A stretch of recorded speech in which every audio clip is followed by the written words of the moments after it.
안녕하세요. 국제결혼 중개인 국제결혼자라기입니다. 국제결혼을 생각하신다면 아마도 가장 좋은 조건의 배우자를 찾기 위해서 노력하실 것입니다. 그리고 중개인들도 국제결혼을 생각하시는 분들이 이런 마음을 알기에 그 여성이 가진 장점을 부각하며 영업을 할 것입니다.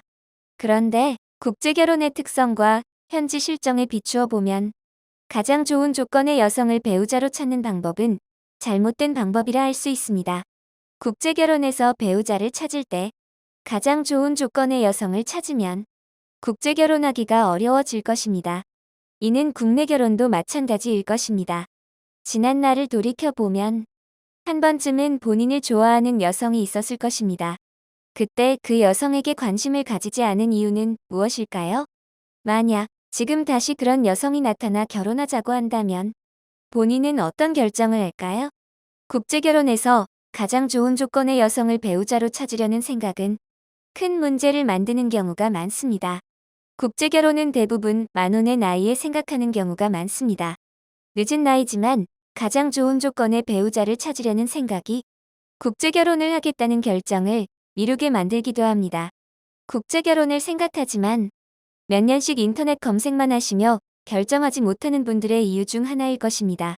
가장 좋은 조건의 여성을 찾아야 한다는 생각이 국제결혼 맞선에서는 본인에게 맞는 배우자가 앞에 있어도 뒤에 오는 여성이 더 좋은 조건이 아닐까 하는 생각 때문에 결정을 못하는 상황을 만들기도 합니다. 국제결혼의 배우자는 가장 좋은 조건의 여성을 찾으면 안 되는 이유는 그런 조건의 여성이 없기 때문입니다. 여성의 조건을 상중하로 나눈다고 가정하면 국제결혼 특성상 조건이 가장 좋은 여성들은 국제결혼을 하지 않는다는 것입니다. 이는 우리나라 남성들도 마찬가지입니다. 여러분의 이해를 돕기 위해 다른 예를 들어보겠습니다. 우리 카페에 오래 계신 분은 지난 코로나19 때 제가 공인중개사 공부를 했다는 것을 아실 것입니다. 중개사 공부를 하면서 제가 부동산을 중개한다면 어떤 일이 발생할까 생각해 본 적이 있습니다. 고민한 결과 제가 찾은 답은 부동산 시장에는 좋은 부동산이 없다는 것입니다. 여기서 좋은 부동산이란 품질 대비 많이 저렴한 것을 말합니다. 일명 가성비 좋은 부동산을 말합니다. 제가 좋은 부동산이 없을 것이라고 생각하는 이유를 설명드리겠습니다. 부동산을 구매하는 사람은 항상 좋은 부동산을 사려고 할 것입니다. 그리고 공인중개사들도 좋은 부동산을 소개한다고 할 것입니다. 부동산을 판매하는 사람도 본인은 좋은 부동산을 싸게 판다고 할 것입니다. 이렇게 보면 부동산을 구매하는 사람들은 항상 좋은 부동산을 구매해야 합니다. 그런데 현실은 부동산 중개 시장에 사기꾼이 난무한다는 소리가 있습니다. 부동산을 구매하는 매수인, 중개하는 공인중개사, 부동산을 파는 매도인의 입장을 생각해보면 이해가 되실 것입니다. 매수자는 언제나 좋은 부동산을 구매하려는 것이 맞습니다. 다음은 공인중개사의 입장을 생각해 보겠습니다. 첫 번째로 공인중개사 입장에서는 매수인만 고객이 아닙니다.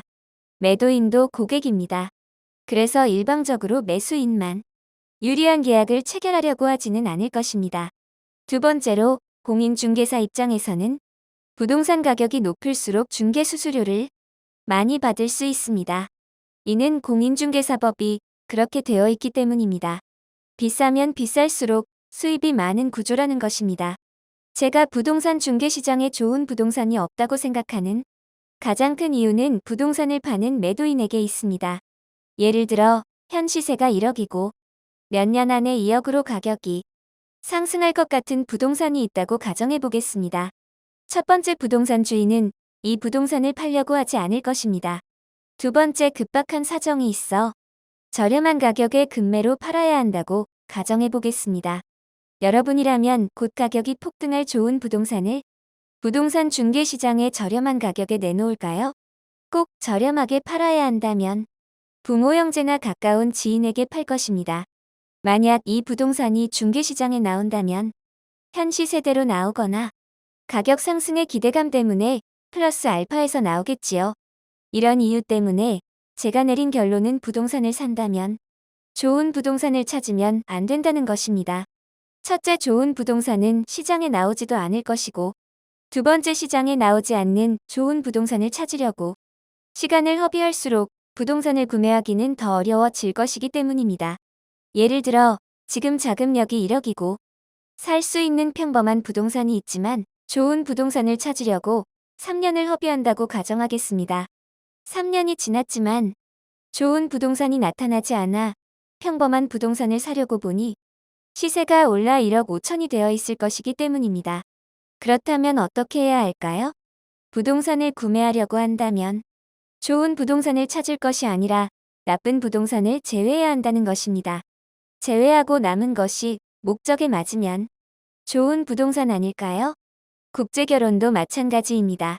가장 좋은 조건의 여성을 배우자로 찾으면 결혼하기 어려워진다는 것입니다. 왜냐하면 없기 때문입니다. 설령 있어도 그 여성은 자신의 조건이 좋다는 것을 알기 때문에 눈높이가 그만큼 높아서 어지간한 조건으로는 국제결혼이 성사되지 않는다는 것입니다. 더 큰 문제는 시간을 허비할수록 남성분의 나이가 많아진다는 것입니다. 최악의 경우에는 가장 못한 조건의 여성을 만날 수도 있다는 것입니다.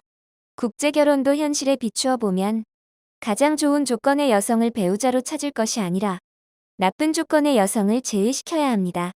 그러면 남은 여성이 가장 좋은 조건의 여성이 되는 것입니다. 국제결혼을 생각하시는 분들 중에 저처럼 생각하시는 분들이 많을까요?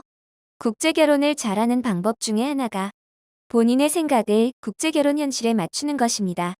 현실은 동쪽에 있는데 서쪽을 바라보고 있으면 본인의 국제결혼이 힘들어질 수 있는 것입니다. 국제결혼을 생각하는 분들은 경험이 없기 때문에 현지에서 이루어지는 국제결혼의 현실에 대해서 알기 어렵습니다.